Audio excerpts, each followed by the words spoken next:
പ്രധാനമന്ത്രി നരേന്ദ്രമോദിയുടെ കേരള സന്ദർശനമാണ് വിഷയം. നരേന്ദ്രമോദി തൃശ്ശൂരിലെത്തിയിരിക്കുകയാണ്. അവിടെ ജനങ്ങളെ അഭിസംബോധന ചെയ്ത് സംസാരിക്കുന്നു. ജനങ്ങളെയല്ല, മഹിളകളെ, സ്ത്രീകളെയാണ് അഭിസംബോധന ചെയ്ത് സംസാരിക്കുന്നത്. വലിയ ജനാവലി നമുക്ക് ദൃശ്യങ്ങളിലൊക്കെ കാണാൻ കഴിയുന്നുണ്ട്. കേന്ദ്ര സർക്കാരിന്റെ വികസന നേട്ടങ്ങളൊക്കെ എടുത്തു പറഞ്ഞാണ് നരേന്ദ്രമോദി സംസാരിക്കുന്നത്. വരുന്ന ലോക്സഭാ തെരഞ്ഞെടുപ്പിൽ BJP ലക്ഷ്യമിടുന്ന പ്രധാന മണ്ഡലങ്ങളിലൊന്ന് തൃശ്ശൂർ തന്നെയാണ്. തൃശ്ശൂർ ഇത്തവണ നരേന്ദ്രമോദിയുടെ നേതൃത്വത്തിൽ BJP നേടുമോ എന്നതാണ് നമ്മൾ സംസാരിക്കാൻ പോകുന്നത്. നിഷാദ്, എന്തു തോന്നുന്നു? വരുന്ന തെരഞ്ഞെടുപ്പിൽ വലിയ നേട്ടമുണ്ടാക്കണം എന്നാണ് BJP ലക്ഷ്യമിടുന്നത്. തൃശ്ശൂരിൽ അതിന് സാധിക്കുമോ നിലവിലൊരു രാഷ്ട്രീയ സാഹചര്യത്തിൽ? അല്ല, എല്ലാ തെരഞ്ഞെടുപ്പിന്റെയും ഭാഗമായിട്ട് നരേന്ദ്രമോദിയെ വിവിധ സ്ഥലങ്ങളിൽ കൊണ്ടുവരിക, വലിയ റാലി സംഘടിപ്പിക്കുക എന്നുള്ളത് കേരളത്തിൽ നമ്മൾ എത്രയോ വർഷമായിട്ട്, പല വർഷങ്ങളിലായിട്ട് കണ്ടുകൊണ്ടിരിക്കുന്ന ഒന്നാണ്. അപ്പോൾ അതുകൊണ്ട് സ്വാഭാവികമായും അത് ഈ തെരഞ്ഞെടുപ്പിന്റെ സമയത്തും ആവർത്തിക്കുന്നു. ഇവിടെ ഒരു സവിശേഷത നമുക്ക് തോന്നുന്നു, തൃശ്ശൂരിന് വേണ്ടി അവർ വളരെ നേരത്തെ തന്നെ പണിയെടുത്ത് തുടങ്ങിയിട്ടുണ്ട് എന്നാണ്. അപ്പോൾ അങ്ങനെ ഒരു സ്ഥലത്തേക്ക് ഇന്ത്യയിൽ തന്നെ തെരഞ്ഞെടുപ്പ് പ്രചാരണത്തിലേക്ക് BJP കടക്കുന്നത് എനിക്ക് തോന്നുന്നു ഇവിടെ നിന്നായിരിക്കും. അപ്പോൾ ഇവിടേക്ക് മോദിയെ കൊണ്ടുവരുന്നു. മോദി ഇവിടെ വന്നിട്ട് വലിയൊരു വനിതാ സംഗമം സംഘടിപ്പിക്കുന്നു. അത് നമ്മൾ ശ്രദ്ധിക്കേണ്ട കാര്യമാണ്, ഈ വനിതാ സംഗമം എന്ന് പറയുന്നത്. കാരണം സുരേഷ് ഗോപിയാണ് അവിടെ BJP സ്ഥാനാർത്ഥിയായിട്ട് മത്സരിക്കാൻ പോകുന്നത്. സുരേഷ് ഗോപി എങ്ങനെയാണ് ആളുകൾക്കൊരു സ്വാധീനം ഉണ്ടാക്കുന്നത്? വനിതകളുമായി, വനിതകൾക്ക്, സ്ത്രീകളുടെ പ്രിയപ്പെട്ട ഒരു നേതാവ്, സ്ത്രീകൾക്ക് വളരെ രക്ഷാകർത്തൃ ബിംബമായിട്ട് തോന്നുന്ന ഒരാൾ, സ്ത്രീകളോട് സ്നേഹമുള്ള, ഗർഭിണികളുടെ വയറിൽ ചുംബിക്കുന്ന, ആ നിലയ്ക്കൊക്കെയുള്ള സ്ത്രീകളുമായിട്ട് ബന്ധമുണ്ടാക്കി വളർന്നിട്ടുള്ള ഒരാൾ. അപ്പോൾ ആ വഴിയാണ് നമ്മൾ പിടിക്കാൻ പോകുന്നതെന്ന് BJP കണക്ക് കൂട്ടുന്നത്. അതുകൊണ്ടാണ് അതിൻ്റെ ഒരു എക്സ്റ്റൻഷൻ നിലയ്ക്കാണ് വനിതാ സംഗമം. അത് നാരി ശക്തിക്കൊപ്പം മോദി, അത് കഴിഞ്ഞിട്ട് നാരി ശക്തിക്കൊപ്പം സുരേഷ് ഗോപി. ആ ലൈൻ പിടിക്കാനാണ് ഇപ്പോൾ ഈ ഒരു വനിതാ സംഗമം സംഘടിപ്പിച്ചിട്ടുള്ളത്. അപ്പോൾ അത് വർക്കാവുമെന്ന് അവർ വിചാരിക്കുന്നു. അപ്പോൾ നരേന്ദ്രമോദി ഇപ്പോൾ വന്നിട്ട് അതിലൊരുപാട് ആളുകളെ കൊണ്ടുവരാനൊക്കെ ഇപ്പോൾ അവർക്ക് പറ്റി. PT ഉഷ ഓൾറെഡി സംഘിനകത്താണ് ഇപ്പോൾ ഉള്ളത്. ശോഭന ഇതിനു മുമ്പ് നമ്മുടെ കേരളത്തിൻ്റെ എന്താ പറയുന്നത്, നവംബർ 1 പിണറായി വിജയൻ്റെ കൂടെ പോയി പ്രസ്കാരം വാങ്ങിയ ആളാണ്. ഇപ്പോൾ അവരിവിടെ വന്നിട്ട് ഇത് വാങ്ങിക്കുന്നു. പിന്നെ ഇടുക്കിയിലുള്ള ഒരു പ്രായമായ സ്ത്രീ ഉണ്ടല്ലോ, യെസ്, അവരെ കൊണ്ടുവന്നിട്ടുണ്ട്. അവർ ഓരോ തരത്തിനൊപ്പിച്ച് രാഷ്ട്രീയം പറയുന്ന ഒരാളെ ഇപ്പോൾ ഇവർക്ക് കിട്ടിയിട്ടുണ്ട്. ദെൻ ഒരു ബീന കണ്ണൻ, അവരെയൊക്കെ കൊണ്ടുവരാൻ പറ്റിയിട്ടുണ്ട്. അവരെല്ലാവരും നരേന്ദ്രമോദിക്കും BJPക്കും കൂടെ നിൽക്കാനായിട്ട് പറയുന്ന ന്യായം, വനിതാ സംവരണ ബില്ല് പാസ്സാക്കിയ ഐതിഹാസികവും വിപ്ലവകരമായ നിലപാടെടുത്ത ഒരു സർക്കാരിനെ ഞങ്ങൾക്ക് പിന്തുണയ്ക്കേണ്ടി വരുന്നുണ്ടല്ലോ എന്നാണ്. നരേന്ദ്രമോദിയും വനിതാ സംവരണ ബില്ല് പാസ്സാക്കിയതിനെക്കുറിച്ചും മുത്തലാഖിനെക്കുറിച്ചൊക്കെ പ്രസംഗിച്ചുകൊണ്ടാണ് തുടങ്ങുന്നത് നമ്മൾ കാണുന്നത്. ഒരർത്ഥത്തിൽ നാരി ശക്തി മോദിക്കൊപ്പം എന്നൊക്കെ പറയുമ്പോൾ നമ്മൾ ഗുസ്തി താരങ്ങളുടെ സമരവും അവർ ജീവിതത്തിൽ സമ്പാദിച്ചത് മുഴുവൻ രാഷ്ട്രത്തിന് തിരികെ കൊടുത്ത് പ്രതിഷേധിക്കുന്ന കാഴ്ച കാണുകയാണ്. നരേന്ദ്രമോദിയെ ഒന്ന് കാണാൻ അവസരം ചോദിച്ച് ചെന്നിട്ട് അവസരം കിട്ടാത്തത് കൊണ്ട് മെഡൽ വഴിയിൽ വെച്ച് മടങ്ങിപ്പോവേണ്ടി വന്ന, ഗംഗയിൽ മെഡൽ ഒഴുക്കാൻ പോയപ്പോൾ അത് തിരിഞ്ഞു നോക്കാത്ത പ്രധാനമന്ത്രിയുള്ള നാടാണ്. വനിതകൾക്കൊപ്പമാണ് ഞങ്ങൾ എന്ന് പറയുന്നത്. ബിൽക്കിസ് ബാനു എന്ന് പറയുന്ന സ്ത്രീയെ മാരകമായി കൂട്ടബലാത്സംഗം ചെയ്ത് അവരുടെ 3 വയസ്സുള്ള പെൺകുഞ്ഞിനെ തറയിലടിച്ച് കൊന്ന കേസിലെ പ്രതികളെ നേരത്തെ ഇറക്കി വിട്ട് അവർക്ക് വലിയ ഹാരം അർപ്പിക്കുന്ന, അവർക്ക് ബ്ലഡ് വിതരണം ചെയ്യുന്ന ഒരു പാർട്ടിയുടെ തലപ്പത്തിരിക്കുന്ന ആളുകളാണ് നാരി ശക്തിയെക്കുറിച്ച് സംസാരിക്കുന്നത് എന്ന് നമ്മൾ ഓർക്കണം. മണിപ്പൂരിൽ ഔദ്യോഗിക കണക്ക് പ്രകാരം 200 പേര് കൊല്ലപ്പെട്ടു. അതിൽ എത്ര സ്ത്രീകളുണ്ട്? അതിൽ എത്രയോ ഡസൻ റേപ്പ് ചെയ്യപ്പെട്ടിട്ടുണ്ട്.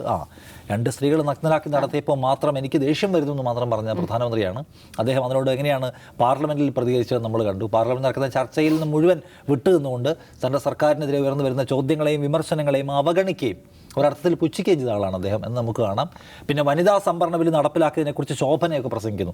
ഐ തിങ്ക് അവരൊരു കാരണം കണ്ടെത്തുകയാണ് നരേന്ദ്രമോദിക്കൊപ്പം വേദിയിൽ നിൽക്കാൻ. കാരണം എന്താണ്, വനിതാ സംവരണ ബില്ല് അങ്ങനെയുണ്ടെങ്കിൽ 2024 പൊതു തെരഞ്ഞെടുപ്പിൽ എന്തുകൊണ്ട് വരുന്നില്ല? ഏതു തെരഞ്ഞെടുപ്പ് മുതൽ വനിതകൾക്ക് സംവരണം ഏർപ്പാടാക്കുന്ന ഈ ബിൽ പ്രാബല്യത്തിൽ വരുമെന്ന ചോദ്യത്തിന് BJPക്ക് ഉത്തരവില്ല. അത്തരം കുടുക്കുകളോടെയാണ് ഇത് അവതരിപ്പിച്ചിട്ടുള്ളത്. 2024 പോകുമ്പോൾ സംസ്ഥാനങ്ങളിലെ, രാജസ്ഥാൻ അടക്കമുള്ള സംസ്ഥാനങ്ങളിലെ തെരഞ്ഞെടുപ്പിൽ ഗുണമാവാൻ വേണ്ടി ഒരു ബില്ല് പാസ്സാക്കി.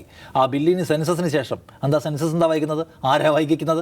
അപ്പോൾ ഈ 2024 2034 പോലും നടപ്പിലാകുമോ എന്ന് യാതൊരു ഉറപ്പുമില്ലാത്ത ഒരു ബില്ല്, നാമമാത്രമായി ഒരു ബില്ല് പാസ്സാക്കി വെച്ചിട്ടുണ്ട്. എന്നിട്ട് അതിൻ്റെ പേരിൽ ഞങ്ങൾ പ്രധാനമന്ത്രിയെ ശ്ലാഘിക്കുന്നു. ആ പ്രധാനമന്ത്രിയുടെ ഇത് എന്നാണ് പ്രാബല്യത്തിൽ വരിക? എന്നാണ് 33% ഞങ്ങൾക്ക് മത്സരിക്കാൻ പറ്റുന്ന ചോദ്യത്തിന് ദർ ഇസ് നോ ആൻസർ. അപ്പോൾ ഇത്തരം വ്യാജമായിട്ടുള്ള ഒരു നെഗറ്റീവിൻ്റെ പുറത്ത് നിന്നുകൊണ്ട് നാരി ശക്തിയെക്കുറിച്ച് സംസാരിക്കുകയാണ് പ്രധാനമന്ത്രി എന്നതുകൂടി നമ്മൾ ഈ നാരി ശക്തി എന്നുള്ള വലിയ എഴുത്ത് കാണുമ്പം ഓർക്കേണ്ട കാര്യമാണ്. എനിവേ BJP തൃശ്ശൂരിൽ വലിയ പ്രതീക്ഷ വയ്ക്കുന്നുണ്ട് എന്ന് നമുക്കറിയാം. ഇപ്പോൾ കാണുമ്പോൾ നമുക്കൊരു വലിയ ബഹളമൊക്കെ തോന്നുന്നുണ്ട്. കാരണം ഞാൻ നേരത്തെയും പറഞ്ഞു, മറ്റ് 2 കക്ഷികൾ അവരുടെ പണി അവിടെ തുടങ്ങിയിട്ടില്ല എന്ന് കാണുക. ഇപ്പോൾ ഏകനായ സുരേഷ് ഗോപിയെ മാത്രം കാണുന്നു. സുരേഷ് ഗോപിക്ക് വേണ്ടി സംസാരിക്കാൻ തയ്യാറായി വരുന്ന BJP നേതാക്കളെ, നരേന്ദ്രമോദിയെ കാണുന്നു. അവരുണ്ടാക്കിയിട്ടുള്ള വലിയൊരു ആംബിയൻസ് കാണുന്നു. ഇപ്പോൾ യൂട്യൂബിലും ഫേസ്ബുക്കിലും എല്ലാം അവരുടെ പെയ്ഡ് ഗ്രൂപ്പുകളും ചാനലുകളും സുരേഷ് ഗോപിക്ക് വേണ്ടി വർക്ക് ചെയ്തുകൊണ്ടേയിരിക്കുകയാണ്. സംസ്ഥാനത്ത് എവിടെയും എന്ത് ദുരന്തം ഉണ്ടായാലും സുരേഷ് ഗോപി വളരെ വേഗത്തിൽ ഇടപെടുകയും അന്ന് അവർക്ക് സഹായം ചെയ്യുകയും പ്രഖ്യാപിക്കുകയും ചെയ്യും. അവസാനം അദ്ദേഹം പ്രഖ്യാപിക്കാത്ത ഏക സഹായം തൊടുപുഴയിലെ പശുക്കുട്ടികൾ മരിച്ച കേസിലാണ്. ബാക്കി കുറേ നടന്മാരോൾ അഡ്വാൻസ് ചെയ്തുകൊണ്ടാണെന്ന് തോന്നുന്നു അദ്ദേഹം വന്നിട്ടില്ല. സോ അതുകൊണ്ട് എല്ലാ കാര്യത്തിലും അദ്ദേഹം PR എക്സസൈസ് വളരെ കൃത്യമായിട്ട് വർക്ക് ചെയ്യുന്നുണ്ട്. തൊടുപുഴയിൽ വോട്ട് ചെയ്താൽ തൃശ്ശൂരിൽ വോട്ട് വീഴില്ല. ആ പ്രശ്നമുണ്ട്. പശുക്കൾക്ക് വോട്ടുണ്ടോ ആ ചോദ്യമുണ്ട്. എനിവേ എന്തായാലും അദ്ദേഹത്തിന് ഒരു വിസിബിലിറ്റി ഉണ്ടാക്കാൻ പറ്റിയിട്ടുണ്ട്. ആ വിസിബിലിറ്റിയെ ഒന്നുകൂടി എൻറിച്ച് ചെയ്യുക, അതിനെ കുറച്ചുകൂടി ഒന്ന് പുള്ള് ചെയ്യുക എന്ന ഉദ്ദേശത്തോടെയാണ് മോദി ഇപ്പോൾ തന്നെ വളരെ വേഗം വരികയും വനിതാ സംഗമം എന്ന പേരിൽ തന്നെ ആ പരിപാടി നടത്തുകയും ചെയ്തിട്ടുള്ളത്. അത് വോട്ടാകുമെന്ന് ചോദിച്ചാൽ ഇതിനു മുമ്പും നരേന്ദ്രമോദി വരികയും ഇത്രയൊക്കെ തന്നെ ആളുകൾ പങ്കെടുക്കുകയും ഭാരത് മാതാ എന്ന് മോദി വിളിക്കും, കീ ജോയ് എന്ന് വിളിക്കാൻ ഒരുപാട് മനുഷ്യരുണ്ടായിരുന്ന സ്ഥലമാണ്. പക്ഷേ BJP ജയിച്ചിട്ടില്ല. അപ്പോൾ അതുകൊണ്ട് ഈ ബഹളമാണോ വിധി നിർണ്ണയിക്കുക, ഈ ബഹളമാണോ ജനമനസ്സിനെ നിർണ്ണയിക്കുക എന്നുള്ള ചോദ്യമുണ്ട്. നാരീ ശക്തി നിങ്ങൾ പറയുമ്പോൾ ഞാൻ നേരത്തെ പറഞ്ഞ കാര്യങ്ങളൊക്കെ ചോദിക്കാൻ ഓർമ്മയുള്ള മനുഷ്യന്മാർ ജീവിച്ചിരിക്കുന്ന നാട് കൂടിയാണ് ഇത് എന്ന കാര്യം അവിടെ ഉണ്ട്. മണിപ്പൂർ മറന്നു പോകാത്ത ഒരു ജനതി, മണിപ്പൂരിനെ റെപ്രസെൻ്റ് ചെയ്യുന്ന ഒരു കമ്മ്യൂണിറ്റിക്ക് പ്രാധാന്യമുള്ള ഒരു മണ്ഡലം എന്ന പ്രത്യേകതയൊക്കെ തൃശ്ശൂരിനുണ്ട്. അപ്പോൾ അതുകൊണ്ട് നമുക്കിതൊന്ന് ഈ ബഹളം കണ്ട് ഈ ആരവം കണ്ടിട്ട് BJP ഇത്തരം ആരവങ്ങൾ ഉണ്ടാക്കാൻ, ഇത്തരം നരേറ്റീവുകൾ ഉണ്ടാക്കാൻ, മൊത്തം BJP മയം എന്നൊക്കെ ചാനലുകളെ കൊണ്ട് പോലും ഇതാ വരുന്നു, മോദി വന്നിരിക്കുന്നു എന്നൊരു ഫീൽ ഉണ്ടാക്കാൻ, സോഷ്യൽ മീഡിയ നിറയ്ക്കാനൊക്കെ ശേഷിയുള്ള പാർട്ടിയാണ്. അതിനുള്ള മെക്കാനിസം അവർക്കുണ്ട്, അതിനുള്ള പണമുണ്ട്, സ്വാധീനമുണ്ട്, എല്ലാം ഉണ്ട്. ഈ പറയുന്ന സമൂഹത്തിലെ ശ്രദ്ധേയരായ സെലിബ്രിറ്റീസിനെയൊക്കെ വേദിയിൽ കൊണ്ട് നാണിനിരത്താനും അങ്ങനെ മൊത്തം ഇതാ മാറുക, അത് മുഴുവൻ മോദിക്കൊപ്പം ഒന്ന് ഫീൽ ചെയ്യിപ്പിക്കാനൊക്കെ തോന്നുന്നു. ഇതിനു മുമ്പും അതുണ്ടായിട്ടുണ്ട്. നമ്മൾ യുവം പരിപാടി കണ്ടതല്ലേ കൊച്ചിയിൽ, നവ്യ നായരൊക്കെ, പിണറായി വിജയൻ്റെ ഇൻ്റർവ്യൂ എടുത്ത നവ്യ നായർ അത് പോയി അവിടെ പോയി ആ പരിപാടി പങ്കെടുക്കുന്ന കണ്ടാണ്. അപ്പോൾ ഈ പറയുന്ന ആളുകളൊന്നും അല്ല മൊത്തം ജനവികാരത്തെ റെപ്രസെൻ്റ് ചെയ്യുന്ന എനിക്ക് തോന്നുന്നു. അതുകൊണ്ട് ഇപ്പോൾ സുരേഷ് ഗോപി മാത്രമുള്ളൊരു കളത്തിൽ സുരേഷ് ഗോപി അദ്ദേഹത്തിൻ്റെ പരമാവധി പ്ലേ എടുക്കുന്നതാണ് കാണുന്നത്.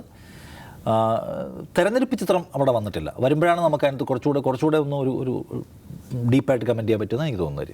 യെസ്, അജിംസ് 2 ലക്ഷം വനിതകളെ പങ്കെടുപ്പിക്കുമെന്നാണ് പറഞ്ഞത്. എത്ര പേർ വന്നു എന്നറിയില്ല. എങ്കിലും ആ 2 ലക്ഷം വനിതകളിലൂടെ തൃശ്ശൂരിൽ എത്രത്തോളം BJPക്ക് മുന്നേറാൻ കഴിയും? ഈ തൃശ്ശൂരിൽ BJPക്ക് മുന്നേറ്റം ഉണ്ടായിട്ടുണ്ട്. അതിൻ്റെ പ്രധാന കാരണം സുരേഷ് ഗോപിയാണ്. സുരേഷ് ഗോപി വലിയ തോതിൽ വോട്ട് വർധന മറ്റൊരു മണ്ഡലങ്ങളിലുമില്ല. തിരുവനന്തപുരത്താണ് പിന്നെ 2ാം സ്ഥാനത്ത് വരുന്നത്, തിരുവനന്തപുരത്താണ്. ഇപ്പോൾ തൃശ്ശൂർ വലിയ തോതിൽ ഒരു ലീപ്പ് അവർ കൊണ്ടുവരാൻ കഴിഞ്ഞിട്ടുണ്ട്. പക്ഷെ അതുകൊണ്ട് ജയിക്കാൻ കഴിയില്ല. അത്ര വോട്ട് കിട്ടിയതുകൊണ്ട് മാത്രം ജയിക്കാൻ കഴിയില്ല. അപ്പോൾ സുരേഷ് ഗോപി ജയിക്കും എന്ന് കരുതിക്കൊണ്ട് കുറേ അധികം വോട്ടുകൾ, ഒരു 15% വോട്ടുകളെങ്കിലും ഇനിയും സുരേഷ് ഗോപിയിലേക്ക് ചാഞ്ഞാൽ മാത്രമേ സുരേഷ് ഗോപി ജയിക്കുള്ളൂ. അത് വലിയ പാടാണ്. കാരണം ഒരൊറ്റ തെരഞ്ഞെടുപ്പിൽ അങ്ങനെ മറിയാവുന്ന ഒരു രാഷ്ട്രീയ കാലാവസ്ഥയല്ല കേരളത്തിലുള്ളത്. മറ്റ് സംസ്ഥാനങ്ങളിൽ ചിലപ്പോൾ അങ്ങനെയൊക്കെ സംഭവിക്കായിരിക്കും. പക്ഷേ കേരളത്തിൽ അങ്ങനെ സുരേഷ് ഗോപി വന്ന് ജയിച്ചിട്ട് വോട്ട് പുഷ് ചെയ്ത് മുമ്പോട്ട് കൊണ്ടുപോയി ഇനി അടുത്ത തെരഞ്ഞെടുപ്പിൽ ഒരു 10-15% വോട്ട് കൂടി കൊണ്ട് മറിച്ച് ജയിക്കുക എന്നുള്ളതാണ് അദ്ദേഹത്തിൻ്റെ ലക്ഷ്യം. അങ്ങനെ ജയിക്കാൻ പറ്റിയൊരു സാഹചര്യം തൃശ്ശൂർ എന്നല്ല കേരളത്തിലൊരു മണ്ഡലത്തിലും ഇല്ല. പക്ഷേ 2ാം സ്ഥാനത്തെത്തുക, സുരേഷ് ഗോപി 2ാം സ്ഥാനത്തെത്താൻ കഴിഞ്ഞാൽ അത് വലിയ അച്ചീവ്മെൻ്റ് ആണ്. ഇപ്പോൾ തിരുവനന്തപുരം പോലെ അവർക്ക് സാധ്യതയുള്ളൊരു മണ്ഡലമാക്കി തൃശ്ശൂരിനെ മാറ്റുക, അങ്ങനെ മാറ്റുകയാണെങ്കിൽ അതൊരു വലിയ കാര്യമാണ്. പക്ഷേ നമ്മൾ ഈ നിയമസഭാ മണ്ഡലങ്ങൾ നോക്കുകയാണെങ്കിൽ നിയമസഭാ മണ്ഡലങ്ങളിൽ BJPക്ക് അങ്ങനെ മേൽക്കൈയുള്ള ഒരു മണ്ഡലവും ഇല്ല, തൃശ്ശൂരില്ല. അത് സുരേഷ് ഗോപി ഫാക്ടർ മാത്രമാണ് എന്നാണ് നമുക്ക് അതിൽ നിന്ന് മനസ്സിലാവുന്നത്. സുരേഷ് ഗോപി മത്സരിക്കുമ്പോൾ വലിയ തോതിൽ വോട്ട് കിട്ടുന്നു. അത് വ്യക്തിപരമായിട്ട് നമുക്ക് പരിചയമുള്ള ആളുകൾ പറയുന്നുണ്ട്. ഞങ്ങൾ സുരേഷ് ഗോപി വോട്ട് ചെയ്യുമെന്ന് പറയുന്ന ആൾക്കാർ ധാരാളം അവിടെയുണ്ട്. അതിന് പല കാരണം. അദ്ദേഹത്തിന് അത്ര ജനപ്രീതിയുണ്ട്. പ്രത്യേകിച്ച് സഹായത്തിന് മാത്രമല്ല, സുരേഷ് ഗോപിയുടെ വ്യക്തിത്വത്തിന് കൂടിയാണ്. ആ അർത്ഥത്തിൽ അദ്ദേഹത്തിന് ജനപ്രീതി ഉണ്ട് അവിടെ. അതുകൊണ്ടാണ് സഹായം കൊടുത്തിട്ട് അങ്ങനെ വോട്ട് കിട്ടുക എന്ന് പറഞ്ഞാൽ കേരളത്തിൽ അത് നടക്കില്ലെന്നേ. കേരളത്തിൽ അങ്ങനെ നമ്മൾ ജീവകാരുണ്യ പ്രവർത്തനം നടത്തി വോട്ട് കിട്ടുമെങ്കിൽ കേരളത്തിൽ ഏറ്റവും കൂടുതൽ വോട്ട് കിട്ടുന്നത് കത്തോലിക്ക സഭയ്ക്കാണ്. കത്തോലിക്ക സഭ നടത്തി അത്ര ജീവകാരുണ്യ പ്രവർത്തനം ആരും നടത്തിയിട്ടില്ലല്ലോ. അങ്ങനെയല്ലല്ലോ അതിന് കാരണം. ജീവകാരുണ്യ പ്രവർത്തനം കൊണ്ട് വോട്ട് കിട്ടില്ല, വോട്ട് രാഷ്ട്രീയ പ്രവർത്തനത്തിന് കിട്ടുള്ളൂ. ആ രാഷ്ട്രീയ പ്രവർത്തനം സുരേഷ് ഗോപി എത്ര ചെയ്തു എന്നനുസരിച്ചാണ്. അപ്പോൾ അദ്ദേഹം രാഷ്ട്രീയമായി ഇടപെട്ട ഒരു കാര്യം എന്ന് പറഞ്ഞാൽ കരുവന്നൂർ ബാങ്ക് തട്ടിപ്പുമായി ബന്ധപ്പെട്ട് നടത്തിയ പദയാത്രയാണ്. അതിൻ്റെ ഒരു ഔട്ട്കം എന്താണെന്ന് നമുക്ക് മനസ്സിലായി. അതിൽ അദ്ദേഹത്തിന് വിജയിക്കാൻ കഴിഞ്ഞില്ല. പിന്നെ അദ്ദേഹം ചെയ്യുന്നത് എന്താണ്? അദ്ദേഹത്തിൻ്റെ ഒരു വ്യക്തിപരമായ പ്രഭാവം കൊണ്ട് ജനങ്ങളെ സ്വാധീനിക്കുക, വോട്ട് നേടുക എന്നുള്ളതാണ്. അപ്പോൾ ഇവിടെ മോദി ഇപ്പോൾ ചെയ്യുന്നത് എന്താണ്? ഒന്നുകൂടി ഒന്ന് പുഷ് ചെയ്ത് കൊടുക്കുക സുരേഷ് ഗോപിക്ക്. അത് തുടക്കത്തിലെ തന്നെ നേരത്തെ തന്നെ അദ്ദേഹത്തെ സ്ഥാനാർത്ഥിയായി നിർണ്ണയിച്ച് ആ ഒരു ഇതിലേക്ക് BJP വന്നു എന്നുള്ളതാണ്. പക്ഷേ ഇന്ന് ഞാൻ മോദിയുടെ പ്രസംഗം കുറച്ചൊരു കേട്ടു. അദ്ദേഹം പ്രസംഗിച്ച് കഴിഞ്ഞിട്ടുണ്ടാവും. ഞാൻ പ്രസംഗം കേട്ടുകൊണ്ടിരിക്കുകയായിരുന്നു. അപ്പോൾ ഇത് എഴുതി തയ്യാറാക്കിയ പ്രസംഗമാണ്. 2 സൈഡിൽ പ്രോംപ്റ്റർ വെച്ചിട്ടാണ് അദ്ദേഹം പ്രസംഗിക്കുന്നത്. അപ്പോൾ അതിൽ കൃത്യമായി മലയാളം വാക്കുകൾ കൃത്യമായി കൊണ്ടുവരിക, അതൊക്കെ മോദിയുടെ ഒരു ഗിമിക്കാണ്. എല്ലായിടത്തും ചെന്നാലും അദ്ദേഹം അങ്ങനെയാണ്. തമിഴ്നാട്ടിൽ ചെന്നാൽ തമിഴിൽ പ്രസംഗിക്കുക. അപ്പോൾ മോദിയുടെ ഗ്യാരണ്ടി എന്ന് അദ്ദേഹം ആവർത്തിച്ച് പറയുന്നുണ്ട്. അപ്പോൾ ഇത് പറയുമ്പോൾ പറഞ്ഞ് കുറേ കാര്യങ്ങൾ പറഞ്ഞു, അങ്ങനെ വനിതാ സംവരണ ബില്ല് അത് ഇതൊക്കെ പറഞ്ഞു. ഇടയ്ക്ക് അദ്ദേഹം പറഞ്ഞു അതിൽ എഴുതി കൊടുത്തയാൾക്ക് പറ്റി മിസ്റ്റേക്ക് ആണ്, കേരളത്തിലാണ് പ്രസംഗിക്കുന്നുള്ള അറിയില്ലായിരുന്നു. കുറഞ്ഞ വിലയ്ക്ക് ഗ്യാസ് ലഭിക്കും, അത് മോദിയുടെ ഗ്യാരണ്ടി. ഇത് കേൾക്കുന്ന സ്ത്രീകളൊക്കെ അടുപ്പ് കത്തിക്കുന്നവരാണല്ലോ, മിക്കവാറും സ്ത്രീകളായിരിക്കും പൈസ കൊടുത്ത് സിലിണ്ടർ വാങ്ങുന്നുണ്ടാവും. അപ്പം ഇത് മൂപ്പര് മറന്നുപോയി. അപ്പോൾ ഇത് എന്താണ്, ഇത് തർജ്ജമ ചെയ്യുന്ന വി മുരളീധരനും അതങ്ങനെ തന്നെ പറയാണ്, അതങ്ങനെ തന്നെ ട്രാൻസ്ലേറ്റ് ചെയ്യുന്നുണ്ട്. അതുപോലെ നാൻജി അമ്മയ്ക്ക് എന്താണ് ദേശീയ അവാർഡ് കൊടുക്കാൻ എനിക്ക് സൗഭാഗ്യമുണ്ടായി എന്നാണ് ശരിക്കും മോദി പ്രസംഗിക്കുന്നത്. പക്ഷേ വി മുരളീധരൻ അത് ട്രാൻസ്ലേറ്റ് ചെയ്യുന്നത് എങ്ങനെയാണ്, നാൻജി അമ്മയ്ക്ക് ഞങ്ങളാണ് ദേശീയ അവാർഡ് കൊടുത്തത് എന്നാണ് പ്രശ്നം. അത് വി മുരളീധരൻ്റെ പ്രശ്നമാണ്. ഇത് എഴുതി കൊടുത്ത ആൾ കൃത്യമായിട്ട് എഴുതി കൊടുത്താണ്. അപ്പോൾ അങ്ങനെയുള്ള തമാശകളൊക്കെ അതിലുണ്ട്. അപ്പം ഞാൻ പറയുന്നത് ഈ ഒരു ഇളക്കം, ഈ ഒരു ബഹളം തീർച്ചയായിട്ടും BJPക്ക് വോട്ട് വർദ്ധിപ്പിക്കാൻ സഹായിക്കും. പക്ഷെ അത് ജയിക്കാനുള്ളൊരു ഒരു പുഷ് അതിൽ കിട്ടുമെന്ന് എനിക്ക് തോന്നുന്നില്ല.